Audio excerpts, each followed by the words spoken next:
should have gone to bed, Joe. It's not safe when you don't sleep.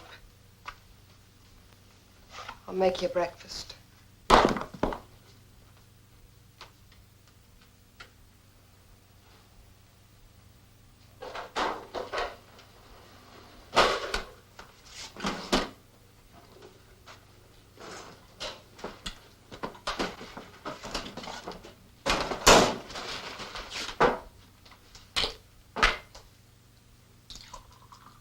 Look at me.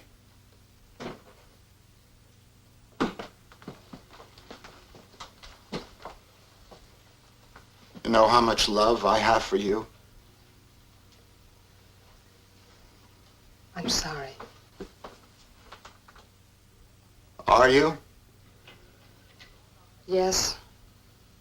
Then do something about it. What can I do, Joe? Try!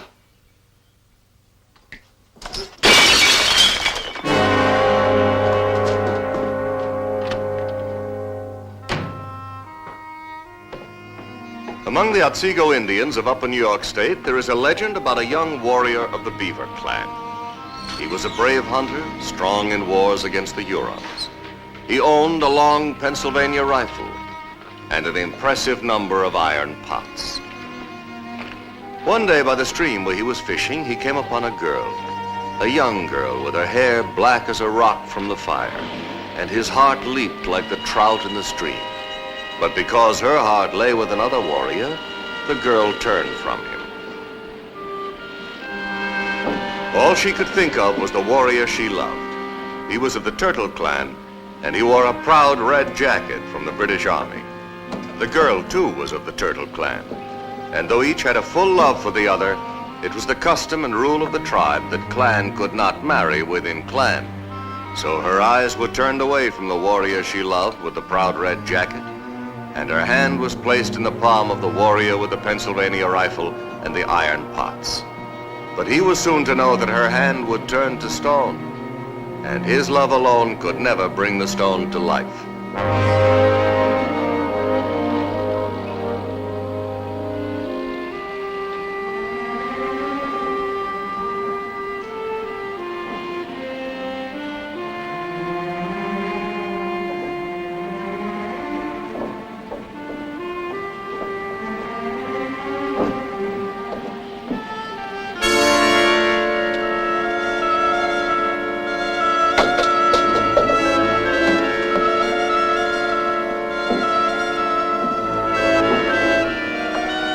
One day, the two warriors met on a path on the mountainside where there was room for only one to pass. There they fought.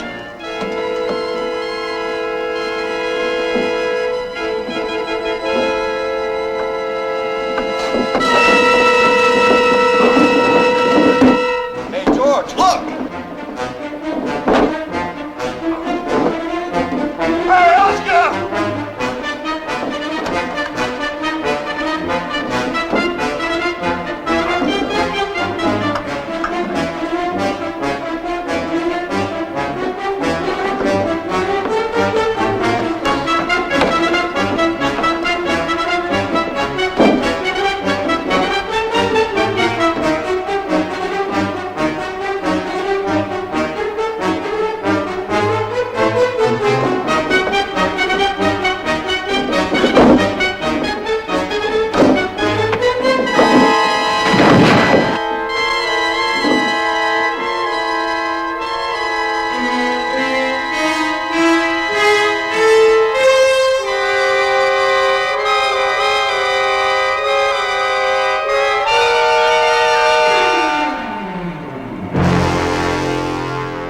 When the day ended, only one man stood on the rock on the mountainside. This is the legend of the Otsego Indians, which was told by his grandfather to Joseph Highmark, age 31, profession riveter. And perhaps he remembered it as he fell from the 47th story at an acceleration of 32 feet per second, less friction, through air.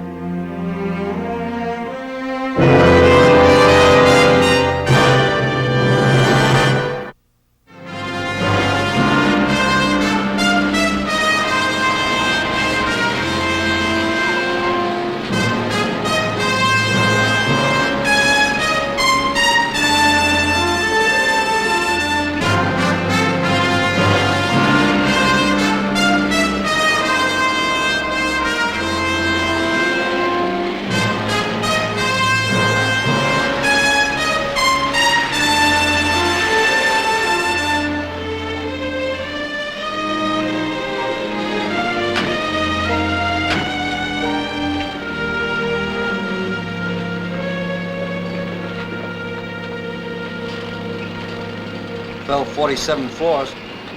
47.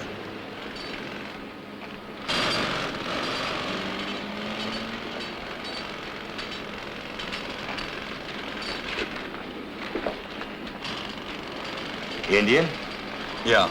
You get a couple of Indian crews on any high steel job. I'm Rosso, construction field supervisor. Detective Frank Arcaro and Detective Adam Flynn. Who else was there when he fell? Well, his crew. There was a coffee break. I'd like to talk to them, please. Al, call up the 40th and have somebody bring that crew down. Oh, I'd like to go up there myself and see where it happened. It's all right with me? Adam?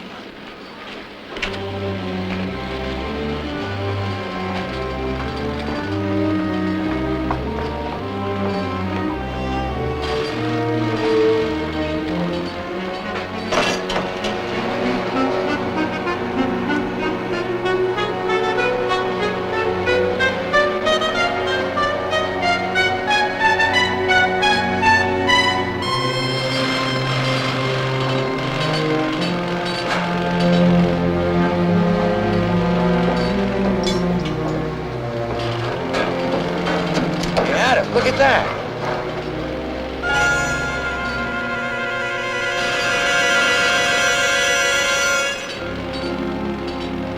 First job I worked on was the George Washington Bridge. They had 3 or 4 crews of Mohawks. They were running around on those girders like they were playing potsy on the sidewalk. They fall often? Nobody falls often.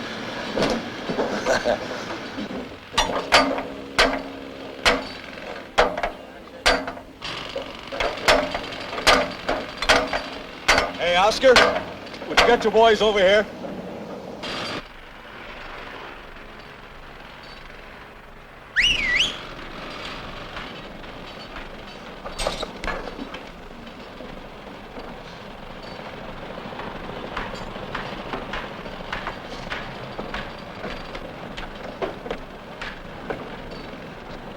I'd like to get your names, starting with you. Oscar Loon, like the bird. What bird? L-O-O-N, Frank. George Masters. Running Bear. Howard Running Bear. Like Running Bear? Yeah. Tom Goodweather. Like good weather. Mr. Loon, can you tell us what happened? Well, Joseph Highmark was over there. It was coffee break. I had my back to him. Masters? Maybe he tripped. Running Bear, did you see anything? Nope. Good weather? Nobody saw him fall?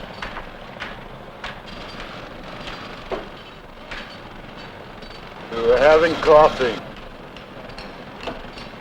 Are you all Indian? Mohawk? What's Eagle? And nobody saw anything? Oscar, you want me to call his wife from the office? No. We'll take care of it ourselves. Yeah, I figured you'd want to.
It was an accident, Mary. Joe was drunk and he came at me. I tried to stop him, but I couldn't. There was nothing I could do. I tried to grab him, and it was too late. Joe fell. Is he dead? Yes. Stinking Indian marriage.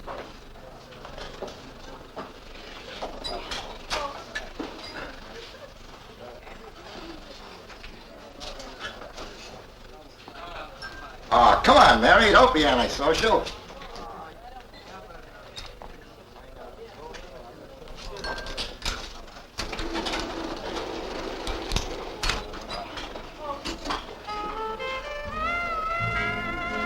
Howard, dance with me.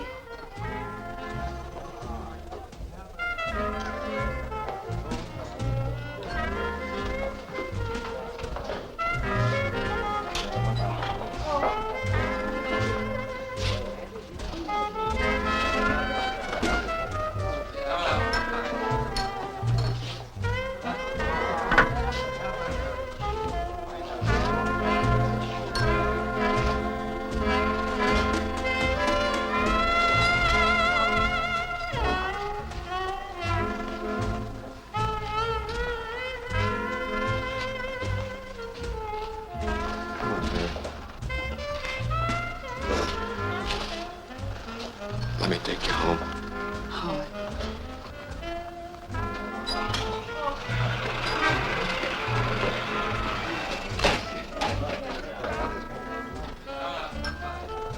I'm falling too hard.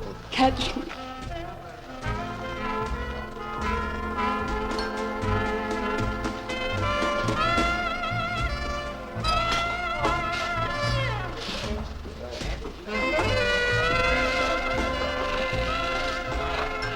Oscar wants to see you.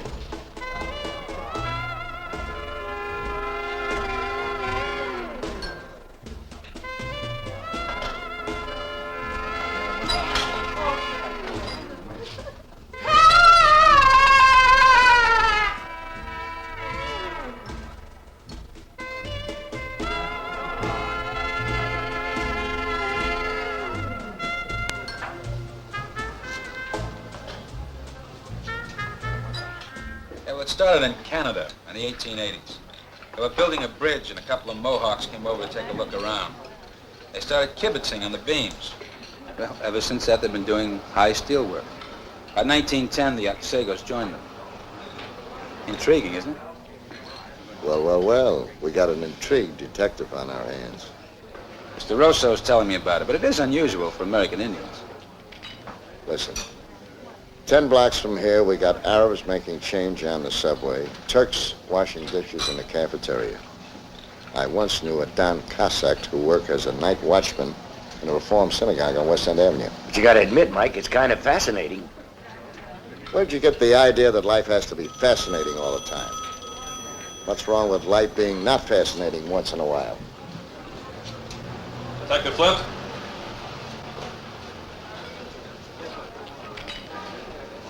Thanks. Yeah. Yeah. Okay. That was the desk sergeant. He just got a call. Somebody saw Highmark fall.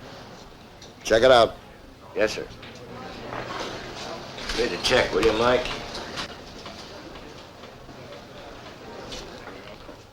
See, I was watering the philodendron. We're allowed to keep personal plants on the window if we take care of them. I was looking across the street at the building. We always watch them working when we're not busy. They were having coffee. I said to Helen, that's Helen Welch, she's at the next desk. Boy, I could go for a bit of that donut. I'm on a 900-calorie diet. Well, go on, Miss Knox. Did you see the man fall? Well, sure. I saw the whole fight. Tell us about that fight. Well, there were these two men fighting over there, and one of them fell off. You sure you saw two men fighting? Oh, yes. I said to Helen, boy, they better look out. And she said, du kannst kriegen gehackte sei. That's Yiddish. It means you can get killed that way. It's from a joke. Well, could you identify the men? Did you see them clearly? Not too clearly. I mean, it's across the street. Did you notice anything? Clothing, maybe? One of them was wearing a red shirt, checked like a tablecloth. But you didn't see their faces? No, just a tablecloth. I mean, the red checked shirt. You know, they should have known better than that. Fighting way up high like that? Well, thank you very much, Miss Knox. Thank you.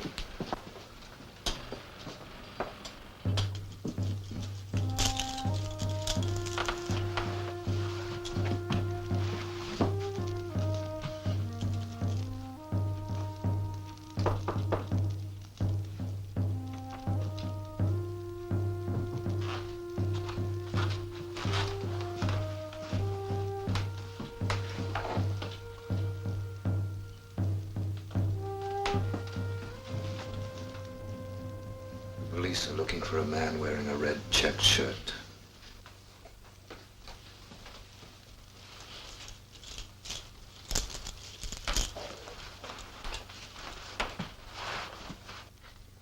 Come on, Howard, with me. Come on, Howard.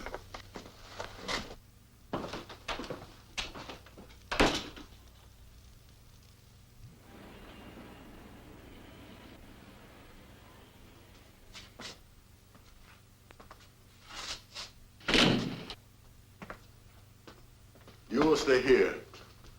You'll be brought food.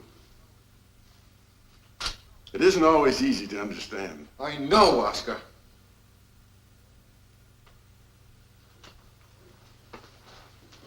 It's the order of the council. No Otsego will shame the spirit of the dead man. But it was an accident, Oscar. An accident! Are you without guilt? They were married 3 years. Have you ever taken your eyes away from the wife of Joseph Highmark? I never touched her. You know I never touched her. A man who plays part in the death of another of his tribe must protect the spirit of the dead man from disgrace. Or would you have Joseph Highmark wander in the night so that the shame of his life will be laughed at in the lodges? You will be brought money. You'll have to leave the city. We'll work that out and let you know. You will be free that way. And Joseph Highmark will sleep in peace.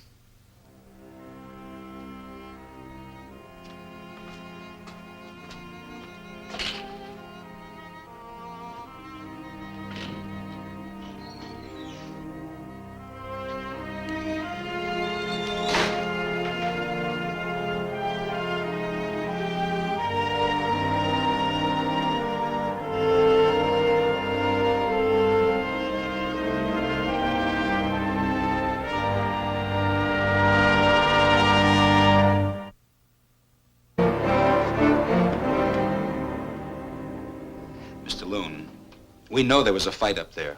Highmark and somebody else in a red check shirt. A Running Bear's landlady saw that shirt this morning.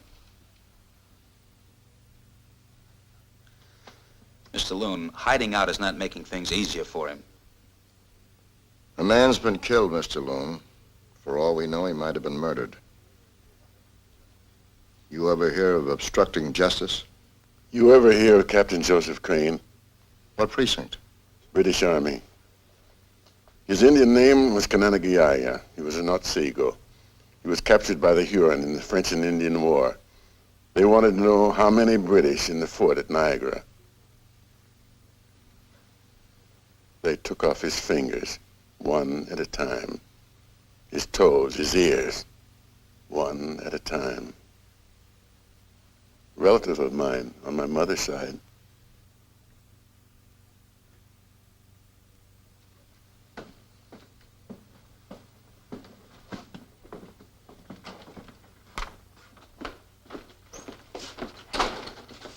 gonna book him? Sure, I'm gonna book him. I'm gonna book the whole tribe. What I can't understand is what a whole tribe of Indians has to gain by keeping their mouth shut. Where do we go from here? You go learn about Indians.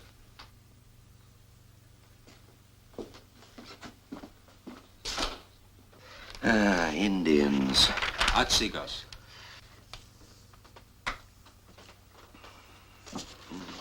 See, Doctor, there's been a death. Possibly it was an accident, we're not sure.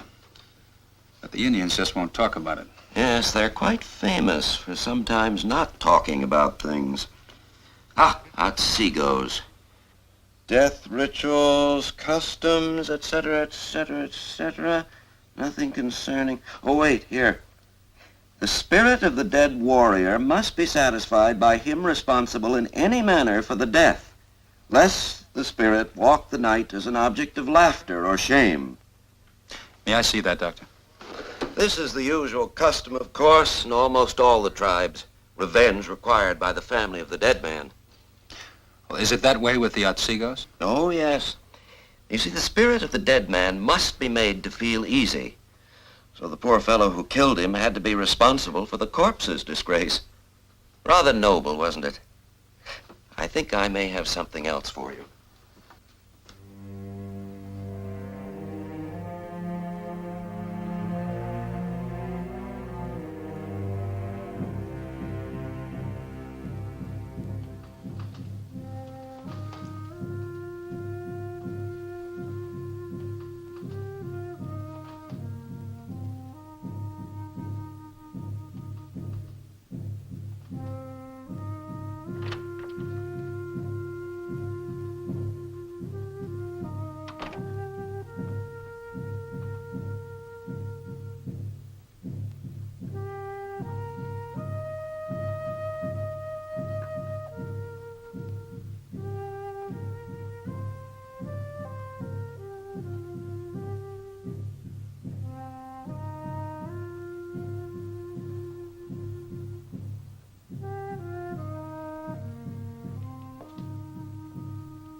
Mrs. Highmark.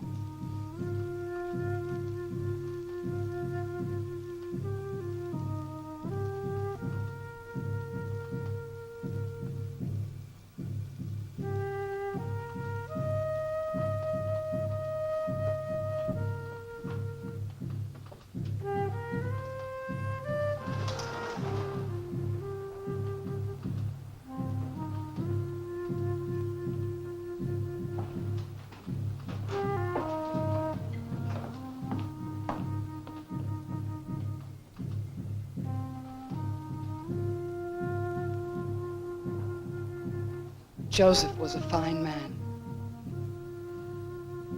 I wish I could have loved him.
Your landlady told me I'd find you here. How do you feel?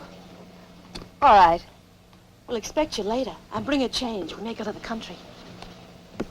You're still coming, aren't you? I don't know. Oh, listen, kid. People lose people. You just gotta pick up, you know. It's part of the gimmick.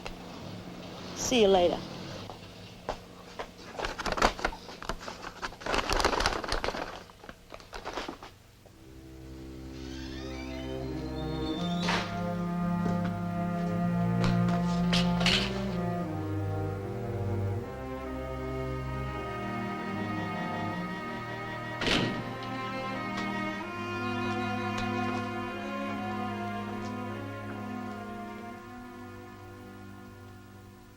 I brought you some fruit. And a box of cookies. Thank you. Remember hiding up here? You used to chase me off.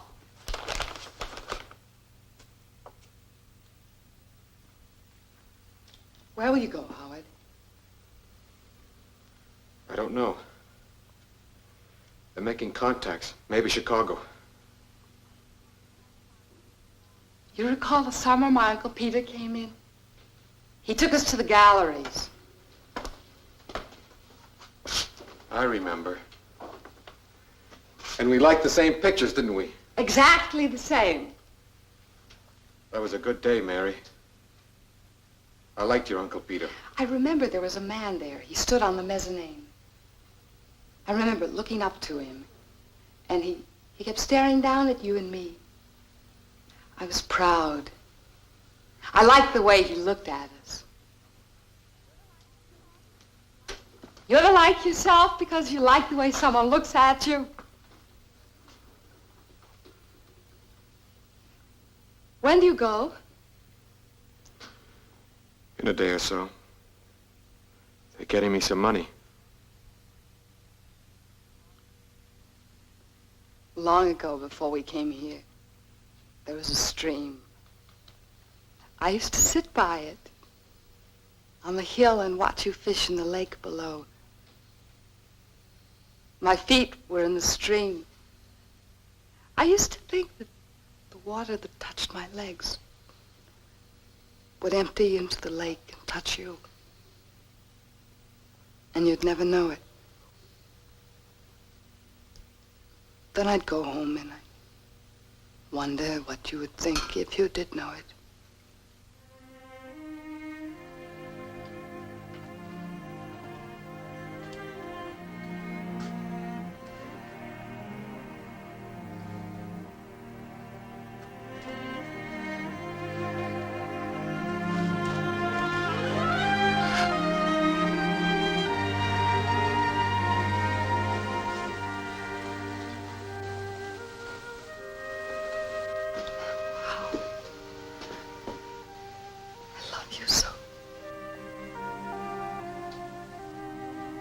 Tried to love him, but I couldn't. All I could do was hurt him and love you.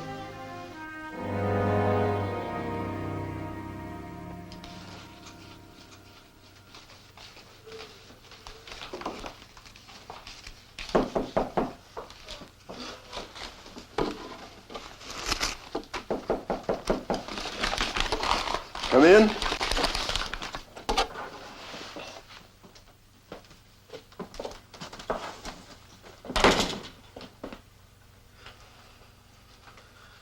I want to talk to you, Oscar.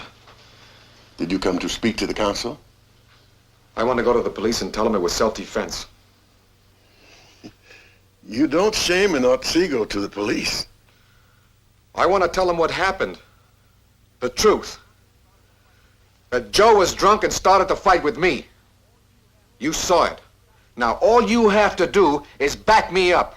No Otsego will shame the spirit of the dead man. That is the order of the council. Oscar, you go to work in the subway. You wear a hat and shoes. And you mount in a steel and you get up there in an elevator. We threw away our bows and arrows a long time ago. Did we? Why don't you try to listen? Because hats and shoes and subways are not what I'm talking about. I'm talking about pride, about something that's more important than your selfishness. I speak about your people and what made your people. Why don't you try to understand?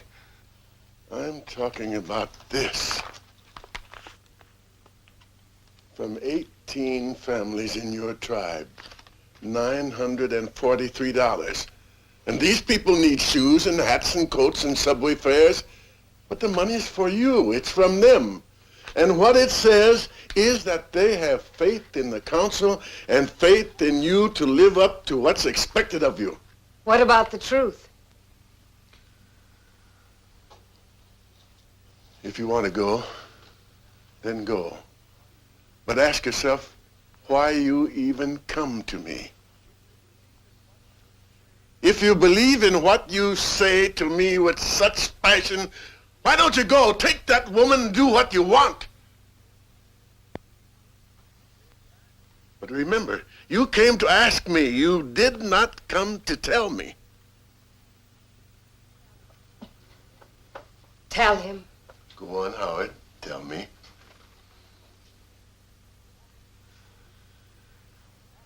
I give you the dignity of asking you. Can't you respect that? Howard, give me my dignity. Go on, Howard.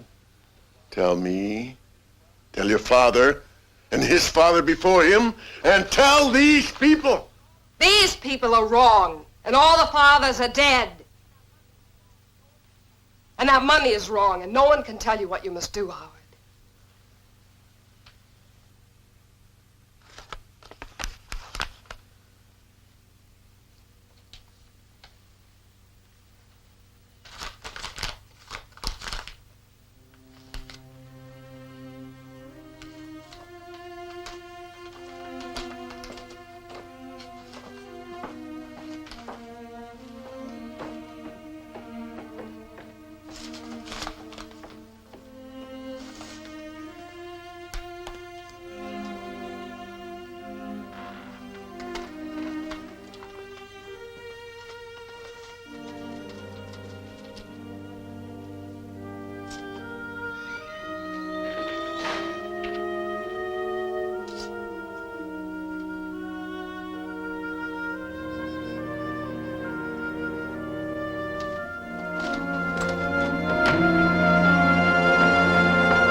We're looking for Mrs. Mary Highmark. Not in. Can you tell us when she might be back? In an hour, maybe 2, maybe 5, maybe tomorrow morning. Well, do you have any idea where she might be? Any place. Maybe Burley's grocery store, Where's that? around the corner. Maybe the cleaners next to Burley's grocery store. Maud's beauty parlor on Sussex. The Eldon Bakery on Tasker. How should I know? Maybe the 92. What's the 92? Club 92, a bar on 2nd Avenue. She could be any place, maybe Central Park. Thank you very much. Pardon me, but what is it with you Indians? You have a way of not telling anything, whether it's with words or without words. How come? Who's Indian? My name's Compagnari. I'm Spanish and Italian. What do I know from Indians? They live in my building. That's all I know from Indians. I tell you everything you want to know, and you call me an Indian. Thank you very much. It's a sin. Indian. I look like an Indian? Ah.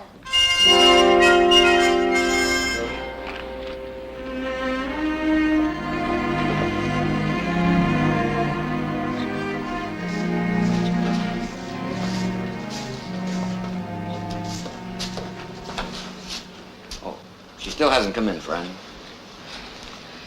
Do you know the name of the redhead, the one that sits with Mary all the time? Oh, the redhead. Yeah, that's Mary Craven. Yeah. Could you tell me where she lives? Costigan over there probably knows. You know, he's with her all the time. Ask him. Hey there, kid. How are you? I'm looking for Mady Craven. Why not? Could you tell me where she lives? Ask me in a nice way, and I might just tell you. Could you tell me where she lives? That ain't nice enough. You gotta do better. Tell me where she lives. What's the matter with you anyway? Now tell me where she lives. 2014 West 114th Street. Now get your corny hands off me.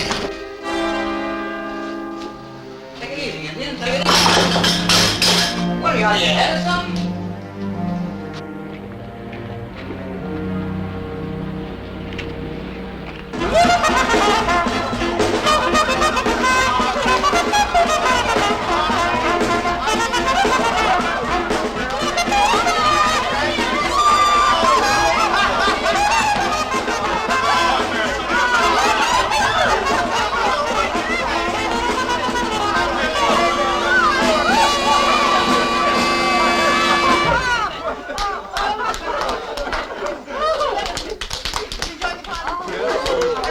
Pocahontas, how about giving us a little dance? Yeah! Come on, honey. Come on, honey, show us how you do it.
How goes it, Siwash?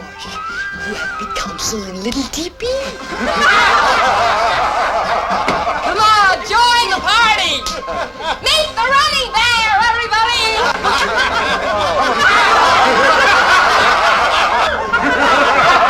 Come on, man. Hey, Chief, let her alone! Hey, come on, Sitting Bull. Take it easy. Have a drink. Take it easy. Have a drink. Come on, Chief, show us how the fire waterworks. Hey, somebody, let's get the Chief a payment. Come on, Chief, we got you.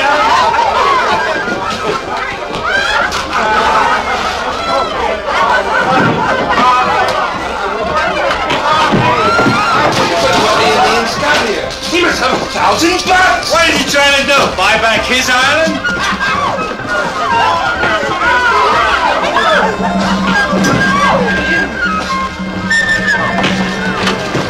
Hold it. Hey, what's going on here? Running bear? Running bear!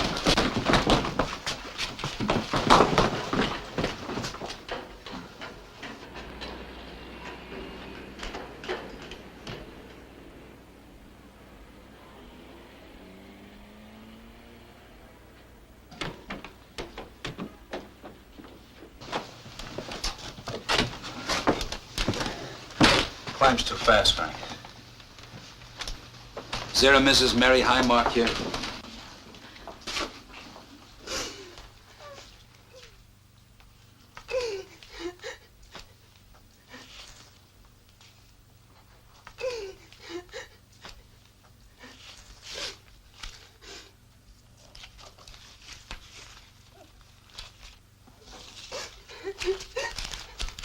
Miss Highmark? I don't.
I was drinking coffee, and I looked up. Joseph was coming at me, and I knew I'd have to fight him.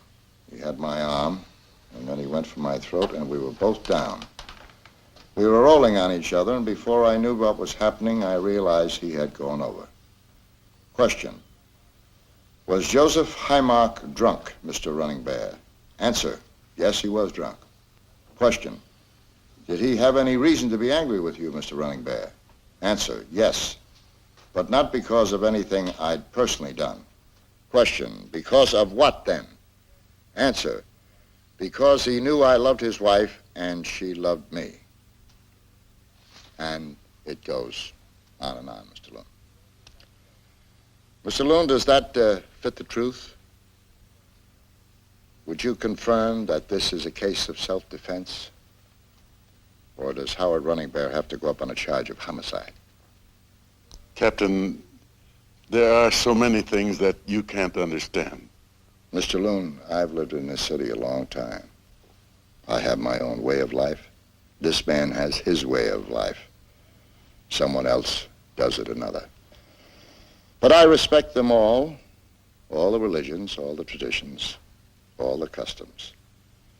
Out there's a man in a cage. He wants out of that cage. What have you got to say, Mr. Loon?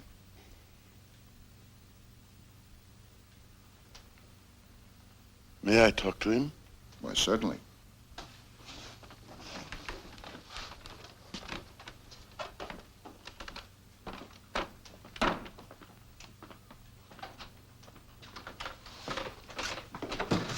Mr. Loon would like to talk to Mr. Running Bear.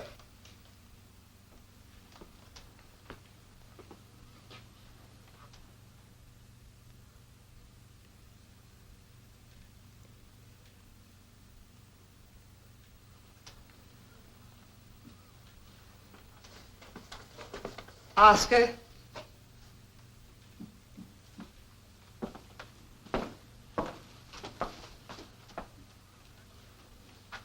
I was ugly today. I made like an Indian. I rubbed my face in the dirt. Then I tried to rub Howard's face in the dirt. I didn't realize what I was doing till I looked around at all these people who weren't Indians. They were making Indian sounds. It made me sick.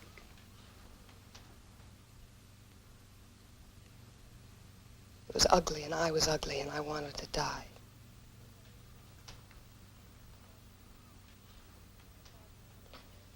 I just want you to know, Oscar, that you're my enemy and that you've hurt my life.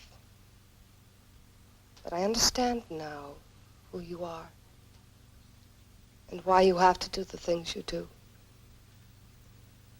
It's just, I didn't know who I was.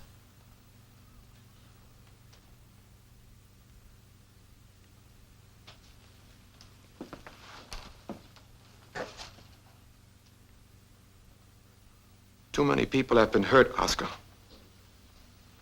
Somebody had to put a stop to it.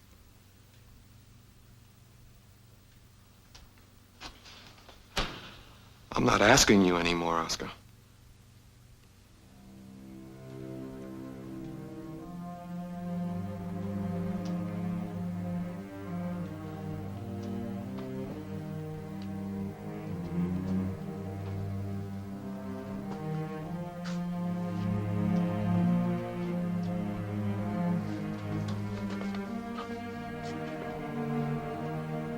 Please, Captain, may I speak with you?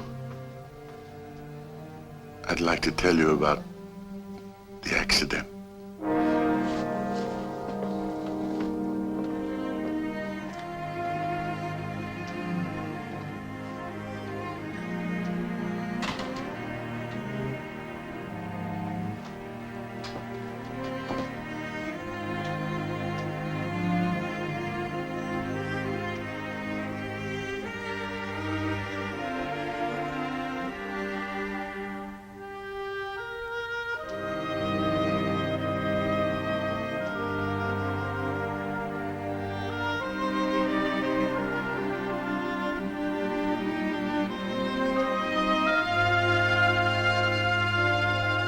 There are 8 million stories in the naked city. This has been one of them.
This has been a Screen Gems film presentation. Herbert B. Leonard, executive producer.